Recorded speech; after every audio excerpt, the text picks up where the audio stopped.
तर या आस्तीत निलांबरात स्वच्छंदपणे विहार करणारे पशुपक्षी आणि त्याचा तो किलबिलाट जणू काही माझं स्वागत करण्यासाठी आतुरले असं पण आवाज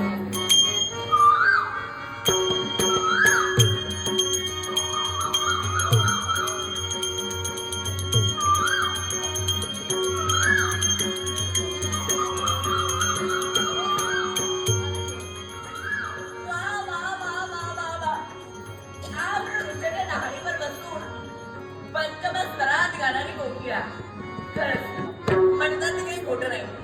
वर्तात ते गाणे वृक्षहा फले पुष्पी सुभोषिता आम्रवृक्ष वीणा चित्तम कोकिलस्य न कृषती अरण्यात फळाने मुलाने जगलेले भरलेले अनेक वृक्ष असतील, पण त्याने कोकिळेचे पण संतुष्ट होत नाही. तर आपल्या मधुरा स्मरणी काढण्यासाठी आम्रवृक्ष आवडतं आणि म्हणूनच त्या आम्रवृक्षाच्या डहाळीवर बसून पंचम स्वरात गाऊन स्थानांचं मन आपल्याकडेच वेधून घेते. आज या निसर्गाचं मौलिक शब्दांनी करते खरी.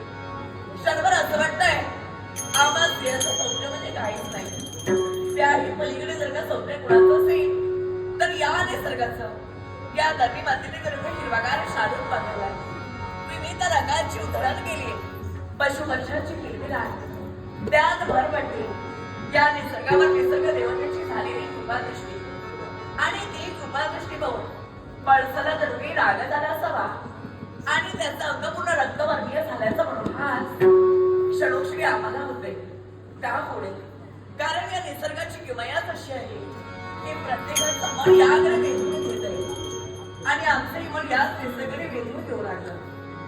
हिरवागार शालू, त्यावर वेगवेगळी फुलं वेगवेगळ्या रंगाची त्या शालूत भर करतायत आणि का मानू नये असा हा आनंद आम्हाला वाटू लागला.